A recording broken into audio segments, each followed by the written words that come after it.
Montessori Grandma.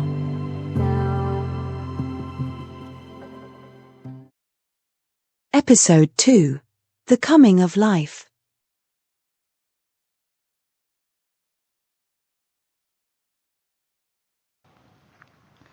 The Coming of Life.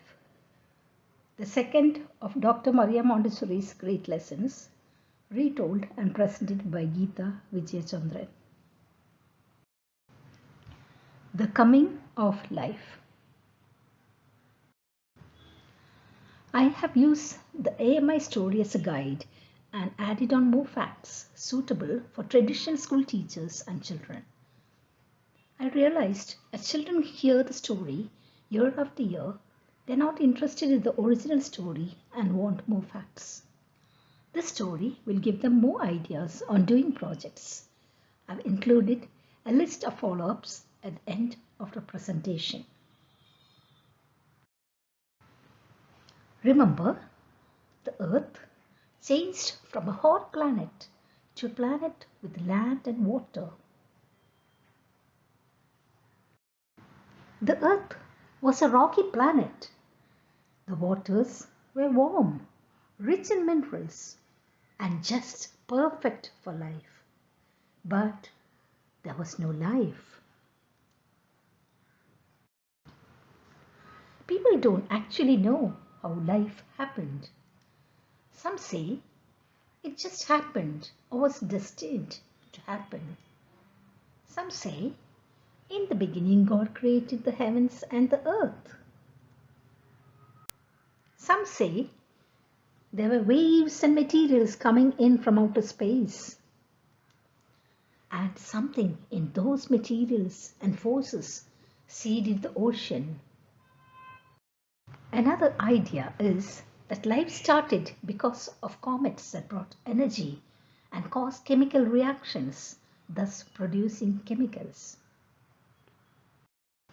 Some people believe that some early life may have been remotely plant-like, or that there were forces at work that we can't understand. Or maybe life started with small molecules that interacted with each other. These may have been enclosed in simple cases like the outside of cells. We really don't know for sure, but we do know that it did happen. We do know that somehow something began to move in the water. Inside that warm, nurturing, mineral-rich water, bathed in rays and materials coming in from space, something happened. That something which moved was life. We really don't know what the first living things look like. Evidence of possibly the oldest forms of life on Earth are considered to be about 3.42 billion years old. Life forms first appeared on Earth not long after the oceans were formed 4.5 billion years ago. Scientists say the earliest form of life was only a little tiny cell, so small you couldn't have even seen it without a microscope. Whatever it is, there came life so small and made of only one cell. These organisms were first found in extreme environments such as hydrothermal vents. There were minerals available in the water, and as life evolved, it began to gain its energy by basking in the light of the sun.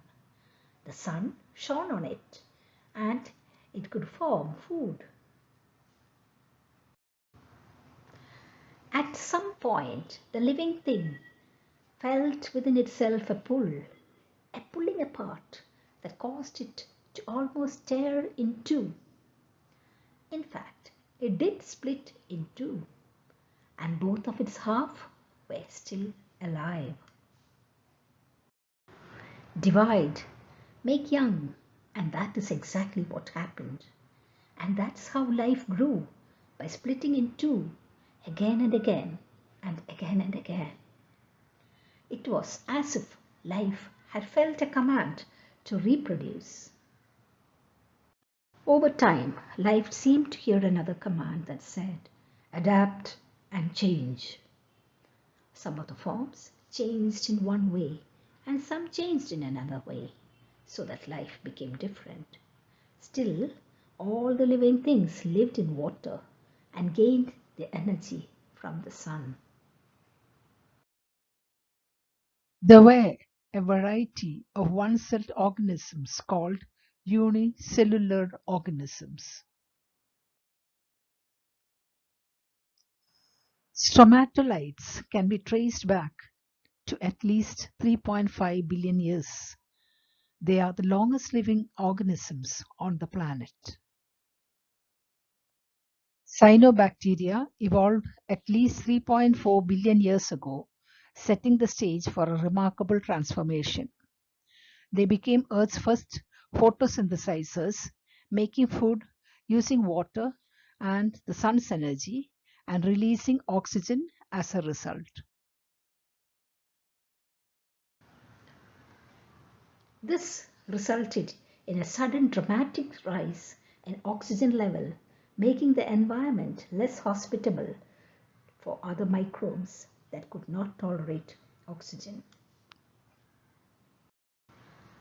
Then some living forms heard commands that said, work together, cooperate, and collaborate. Some of the cells joined together so that they could share their strength and abilities. One set of cells could do one thing, and other cells could do other things. In this way, they became specialists and they worked together. Thus, multicellular organisms appeared. The first multicelled organisms are believed to have been red algae, which appeared sometime between 1.4 and 1.2 billion years ago. This was about 2 billion years after stromatolites first appeared. Thus, more than half the time life has been present on Earth, it was occupied by only single-cell organisms. Red algae invented sex and reproduced sexually. Then life felt another great command: take for yourself and give back.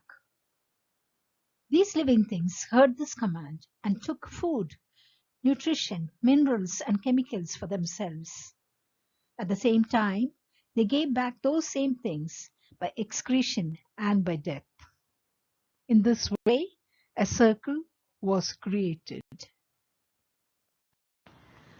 From about 3.9 to 0.7 billion years ago, the only living things on Earth were algae, which grew in lumpy mounds near the ocean's shores. Land plants evolved from a group of green algae, perhaps as early as 850 million years ago. Cooperative interaction with fungi may have helped early plants adapt to the stresses of terrestrial life. More complex forms of life took longer to evolve, with the first multicellular animals not appearing until about 600 million years ago. The Cambrian period occurred between approximately 542 to 488 million years ago and marked the most rapid evolution and animal diversity in Earth's history. One of the most dominant species during the Cambrian period was a trilobite, an arthropod that was among the first animals to exhibit a sense of vision. During the Cambrian explosion, a slimy sheet of microbes whose bodies resembled thick quilted pillows dominated the ocean floor. Most were stationary, but a few meandered blindly over the slime, grazing on microbes. Animal life at this point was simple. There were no predators. Sea levels flooded many lowland masses and created shallow habitats ideal for spawning new marine life forms. The Cambrian explosion lasted about 53 million years and brought about a dramatic burst of evolutionary changes in new life. Among the creatures that evolved during this period were hard-bodied clams and the ancestors of spiders and insects.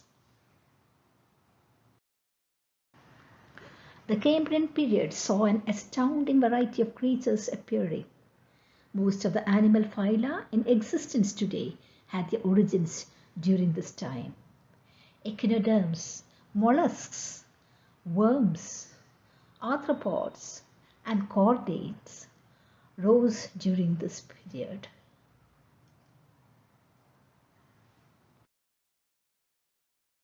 Millions and millions of years later, a time came when some of the living things had a new and different idea. Instead of just lying there in the water, basking in the sun and warming themselves and giving them food, some of the living things had the idea to let others lie there in the sun and gain energy. They could wait until others had gained the energy of the sun, and then they could eat those others. Those first living things that ate others to get energy, instead of just getting it directly from the sun themselves, we call animals. An animal gets its energy by eating something else that gained its energy from the sun. There was an explosion of complex forms and activity of mobile animals with legs and compound eyes, to feathery gills and tooth-rimmed jaws. Among them was a meat elan, Anomalocaris, an ancestral arthropod and a ferocious predator. Now, let us take a look at the timeline of life. Let us see if we can find the living things we spoke about in it. Here, look at this beautiful mural of the beginning of life. Can you see on the top we have the different eras. Below it we have the ages. Then we have the periods. And then we have the different kingdoms of trilobites, forest of sea lettuce, and so on. Let us look at this in more detail. On the left side, you can see the earliest forms of life and plants growing in water. Some have many cells and are very big. Some of the animals, like this trilobite, were covered with a hard shell that helped to protect it from others that wanted to eat it. Some animals that look something like plants are standing here. These are crinoids and sea lilies. Even though they may be called lilies, they're not plants. They're actually animals. They stand hooked to the seafloor.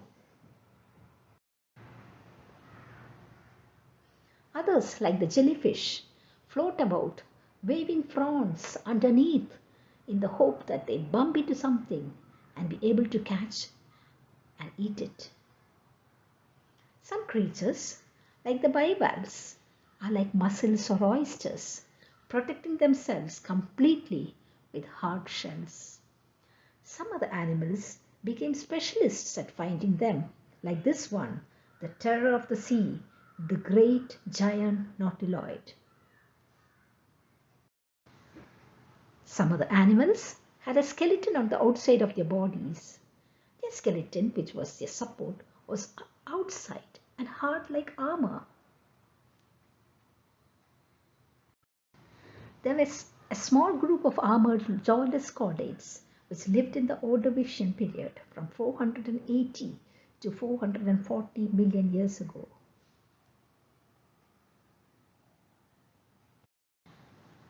Over hundreds of millions of years, these animals developed into animals that eventually started to look something like fish.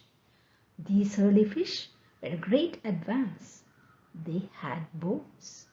They were the first animals to have a skeleton inside themselves. During the Cambrian period, from 510 million years ago, fish came up with a different idea. They didn't want to leave the armor off, so they kept the hard, heavy armor on the outside of them. So they had a skeleton in the inside and also a heavy suit of armor on the outside. This heaviness made them slow. It was hard for them to get away. Other animals were able to get them and break through the armor. They were called armored fish. Fish kept their jawless armored body plan for about 100 million years before they began to lose the armor. This made them move much faster. They were able to get to food more quickly. By 360 million years ago, the armored fish all died out. The jawed fish started dominating over jawless species due to their unique adaptations. Other kinds of fish, including most advanced bony fish, also started developing and many new species appeared. Among them was the first shark called chordates. Soon, fish occupied not only the sea but also fresh waters like rivers and lakes. Moreover, static invertebrates like corals started developing rapidly, creating a hospitable environment for other species. That led to creating a complex ecosystem we know today as coral reefs. Then something happened. There came a certain time when there was a drying up, a great drying up of many centuries. This was a time when there were glaciers. Great amounts of frozen water got locked up in certain parts of the world. When huge quantities of water were tied up as glaciers, the seas became shallower and shallower. In some places, the glaciers took so much water away from the seas that the oceans began to dry up in many areas. Life was threatened as living things lived only in the water. Now, some living things needed to find another place to live. The first things that did this were probably bacteria and algae. They moved on to land.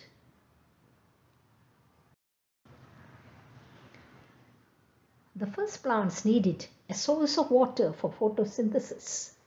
So they moved on marshland, where they could easily obtain water from the damp soil. These plants were very small at first and had no roots, leaves, or flowers like modern plants.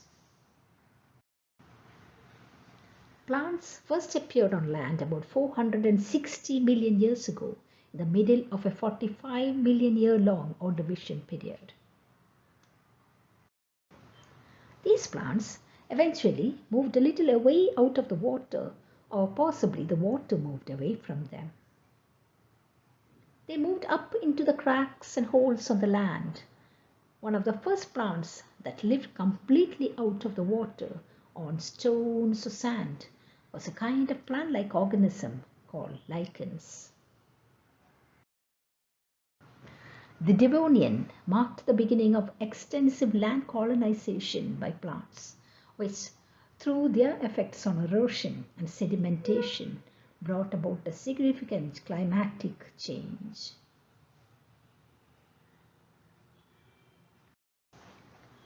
The vegetation of the early Devonian period consisted primarily of small plants, the tallest being only 1 meter tall. 300 million years ago, seedless plants dominated the landscape and grew in the enormous swampy forests of the Carboniferous period. Their decomposed bodies created large deposits of coal that we mine today. Around 410 million years ago, first plants with seeds began to grow, creating forests. Towards the end of the Devonian, the first forests arose as stemmed plants evolved strong woody structures capable of supporting raised branches and leaves. The plant-covered land made a good home for the first wingless insects and spiders. Due to the appearance, combined with fungi and microorganisms, the first soil began to form. That led to the development of many arthropods, including land scorpions. Fish too ate insects, but once many of the insects were on land, the fish couldn't get to them up there. Also, the fact that some of the water was drying up caused some of the fish tried to get out of the water for some time. There were two types of fish called lungfish and lobe-finned fish that could come out of the water for short periods of time. There's some kind of lung as well as gills. Then came animals with lungs. This was the first lung in the whole animal kingdom. When we see salamanders today, they look so similar. They have two lives, wet and dry. That is what amphibian means, and that's what these fish became. They evolved into some kind of amphibian, an animal with two lives, a wet life and a dry life. The first amphibians to come onto land may have resembled lobe-finned fish. By about 360 million years ago, the amphibians may have developed legs. The amphibians became dominant in the warm fern forests by about 360 to 286 million years ago. Climate changes caused many swamps to disappear, and so many of the amphibians became extinct. Probably the first animals that wanted to eat parts of the new land plants were small arthropods like mites and some primitive insects that came up onto the land. Then, of course, when the insects arrived, other insects wanted to come out to eat them, like the giant dragonfly. When animals came onto the land, other animals came forth to eat them. This is always what happens. Before long, there were animals that ate amphibians as well as ate other living things. As the drying continued, some new animals appeared called reptiles. Reptiles don't need to live by the water. In fact, they can live far from it. These first reptiles could go all over the world, and they did. The dinosaurs are reptile relatives. The origin of reptiles lies about 310 to 320 million years ago in the steaming swamps of the late Carboniferous period. One of the oldest known amniotes was Cassinaria, which had both amphibian and reptilian characteristics. The Permian period saw a major divergence of diapsid reptiles into Archosaurus, which were the predecessors of crocodilians and dinosaurs, and Lepidosaurus, which were the predecessors of snakes and lizards. These groups remained inconspicuous until the Triassic period, when the Archosaurs became the dominant terrestrial group. About 250 million years ago, Archosaurs radiated into the dinosaurs and the pterosaurs. The warm and stable climatic conditions of the ensuing Mesozoic era promoted an explosive diversification of dinosaurs into every conceivable niche: land, air, and water.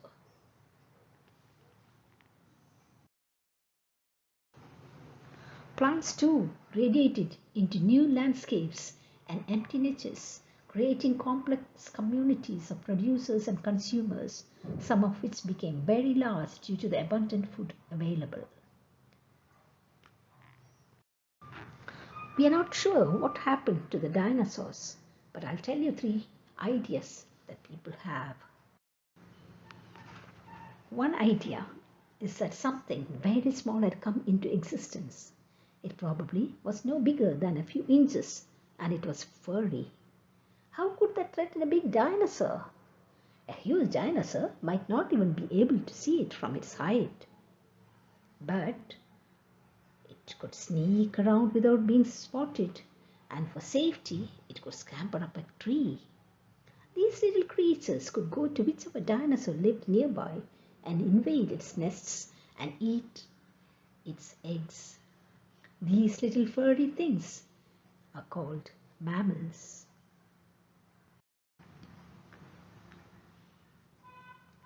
Another thing that most scientists think happened is that some great object from outer space smashed into the earth, causing a big explosion. This filled the air with dust that blocked the sun for many years and changed the climate so that dinosaurs couldn't live. It harmed many plants and animals, including the dinosaurs. The asteroid impact wiped out 75% of life on Earth 66 million years ago. Then there's a third possibility. They evolved into birds. Maybe the dinosaurs are still around us, except they have feathers. Birds are in fact reptiles that have changed in one way. Their scales have become feathers, although they may still have scales on their legs and feet. Probably all three of these happened. Probably mammals began to rise and threaten dinosaurs. Probably an asteroid from outer space struck Earth, and the dinosaurs that had characteristics that are more bird-like survived better. Then came the time of the great mammals. With the great dinosaurs out of the way, the mammals got bigger and bigger. They thundered across the Earth as well. A mighty rhinoceros was over 12 feet tall. A great wolf, the dire wolf, was over 6 feet at the shoulder. The mammoth and mastodon, elephant-like beings with great coats of fur, trampled across the northern climates. The giant beaver grew to over 8 feet long. Many people call these giants megafauna. The giant mammals did not last as long as the dinosaurs because of the dangers that they face. The climate was changing and competition was increasing. They also had to cope with a new challenge. This was a small animal, probably not very attractive, that appeared first in Africa. Eventually, some of these started to stand up on two legs. They were very good at hunting mammals. They even became very good at hunting large mammals. They may have been part of the reason the large mammals became extinct. Of course, there are still millions of mammals today, but the megafauna disappeared. Eventually, as the giant mammals disappeared, a story turns to a new story. It is the story of people. What happened to people? How did they get to be the way they are?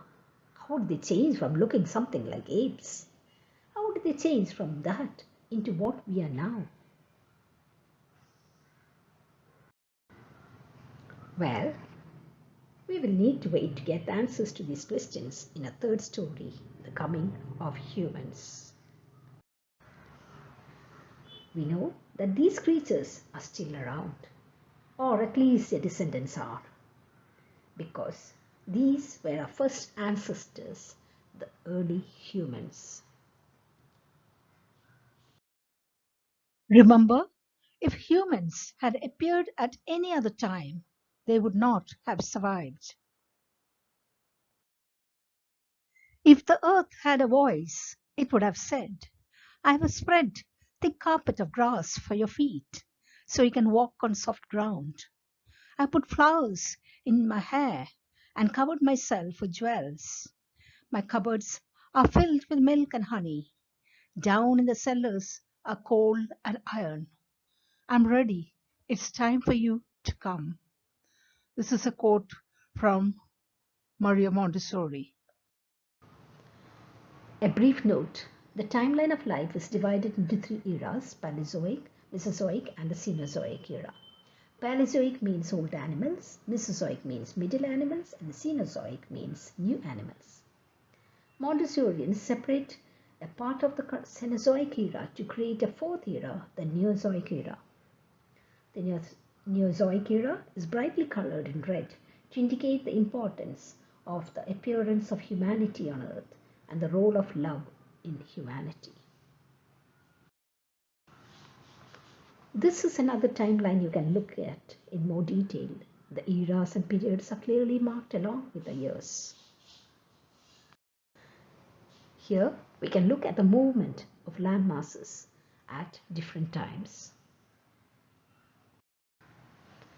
The Montessori Timeline of Life lesson is an introduction for many interesting topics, from simple to complex, from ancient to current. The classification of plants and animals, the needs of plants, the parts of plants, the parts of various animals, the fundamental needs of man, adaptation, habitats, ecosystems, paleontology, geochronology, the science of dating rocks and fossils, evolution, extinction, and conservation are some of the topics that can follow up after the story. Coming soon is the third story, The Coming of Humans. Thank you for watching. This is Geeta Vijaychandran signing off.